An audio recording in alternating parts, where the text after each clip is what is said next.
حضرت حسین پاک کے سامنے کربلا کے میدان میں جب حضرت امام علی اکبر آئے، اللہ اللہ آ کر کے عرض کرتے ہیں، بابا جان مجھے جنگ میں جانے کی اجازت دے دیں، بابا جان میں بھی جنگ میں جانا چاہتا ہوں۔ اللہ اکبر کبیرہ، امام حسین پاک کیسے اجازت دے سکتے تھے جنگ میں جانے کی؟ اللہ اللہ، وہ ہم شبیہ پیمبر جو تصویر مصطفیٰ جس کے چہرے کو دیکھ کر کے سامنے آتی ہو۔ اللہ اللہ، امام حسین پاک نے کہا، بیٹا علی اکبر میں تمہیں جانے کی اجازت کیسے دوں؟ ارے تمہارے چہرے کو دیکھ کر تو مجھے نانا جان کی یاد آ جاتی ہے، تمہارے چہرے کو دیکھ لیتا ہوں تو میرے دل کو سکون مل جاتا ہے، تمہارے چہرے کو دیکھ لیتا ہوں تو میرے دل کو قرار آ جاتا ہے۔ اللہ اللہ، امام حسین نے کہا، اے بیٹا علی اکبر تمہیں بچپن سے سیدہ زینب نے پالا ہے، جاؤ جا کر کے اپنی پھوپھی جان سے اجازت لے لو، اگر وہ اجازت دے دیں تو میں بھی جانے کی اجازت دے دوں گا۔ اللہ اللہ، سیدہ زینب کے پاس جاتے ہیں، امام علی اکبر جانے کے بعد میں عرض کرتے ہیں، پھوپھی جان مجھے جنگ میں جانے کی اجازت دے دیں،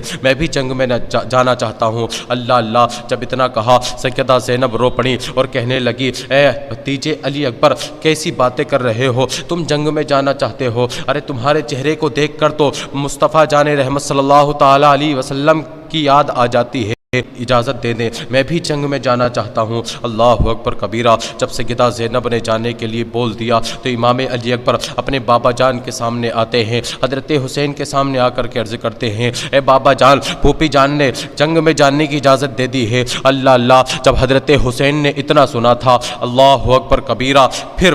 اپنے بیٹے کو 18 سال کے کڑیل جوان بیٹے کو اپنے ہاتھوں سے تیار کیا، اپنے ہاتھوں سے ہاتھ میں تلوار دی، اپنے ہاتھوں سے سر پہ امامہ باندھا۔ اللہ اکبر کبیرہ، آج کتنے باپ ایسے ہیں جو اپنے بیٹوں کے سروں پر شادیوں کی دستاریں باندھتے ہوئے نظر آتے ہیں، لیکن وہ باپ اپنے نوجوان بیٹے کے سر پر شہادت کی دستار باندھتے ہوئے نظر آ رہا تھا۔ اللہ اکبر کبیرہ، امام حسین پاک نے اپنے نوجوان بیٹے کو تیار کیا، 18 سال کے کلیل جوان بیٹے کو تیار کیا، اور تیار کرنے کے بعد میں سواری پر بٹھایا۔ سواری پر بٹھانے کے بعد میں اللہ اللہ، جب امام علی اکبر گئے کربلا کے میدان میں تو پھر جانے کے بعد میں جب یزیدیوں نے دیکھا تو یزیدیوں کے دوران ایک کوہرام مچ گیا تھا، یزیدیوں میں ایک ہلچل سی پیدا ہو گئی تھی۔ اللہ اکبر کبیرہ، جب عمرو بن سعد نے کہا تھا، ارے تیر چلا دو اس پر، جب یزیدیوں نے دیکھا، عمرو بن سعد سے کہا تھا، ارے ہم مصطفیٰ پر بھی کیا تیر چلا سکتے ہیں؟ ہم اتنے بھی گئے گزرے نہیں ہیں کہ ہم مدینے والے تاجدار پر ہم تیروں کی برسات کر دیں۔ اللہ اللہ، عمرو بن سعد نے کہا تھا، ارے یہ کوئی محمد بن عبداللہ نہیں ہے، بلکہ یہ حسین کا بیٹا علی اکبر ہے، جس کے چہرے میں مصطفیٰ کی تصویر نظر آتی ہے، جس کے چہرے میں محمد بن عبداللہ کی تصویر نظر آتی ہے۔ اللہ اللہ، وہ ہم شبیہ پیمبر جب کربلا کے میدان میں پہنچے تو یزیدیوں کے ہاتھ کانپ رہے تھے، یزیدیوں میں ایک کوہرام مچ گیا تھا۔ اللہ اکبر کبیرہ، لیکن جب امام علی اکبر نے اپنی تلوار کو چلایا تو ایک روایت میں آتا ہے کہ 31 یزیدیوں کو فنا فی النار کر دیا تھا۔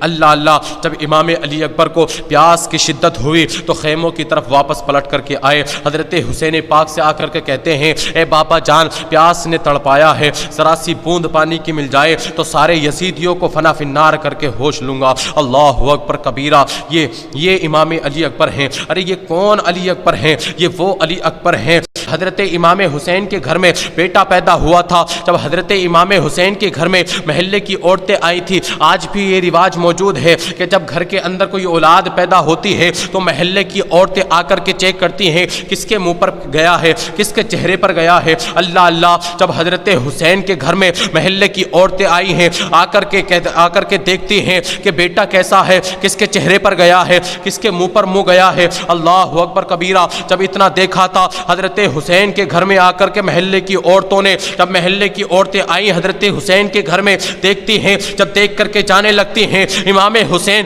ان خواتین سے کہتے ہیں، اے خواتینوں ذرا یہ تو بتا دو کہ گھر میں جو بیٹا پیدا ہوا ہے کس کے چہرے پر گیا ہے، اس کا چہرہ کس کے چہرے پر گیا ہے۔ اللہ اللہ، جب اتنا کہا تھا ان خواتین نے کہا تھا، اے حسین جب ایک نظر ڈالی تھی تو حسین کا چہرہ نظر آ رہا تھا، جب دوسری نظر ڈالی تھی تو مدینے والے تاجدار کا جلوہ نظر آ رہا تھا۔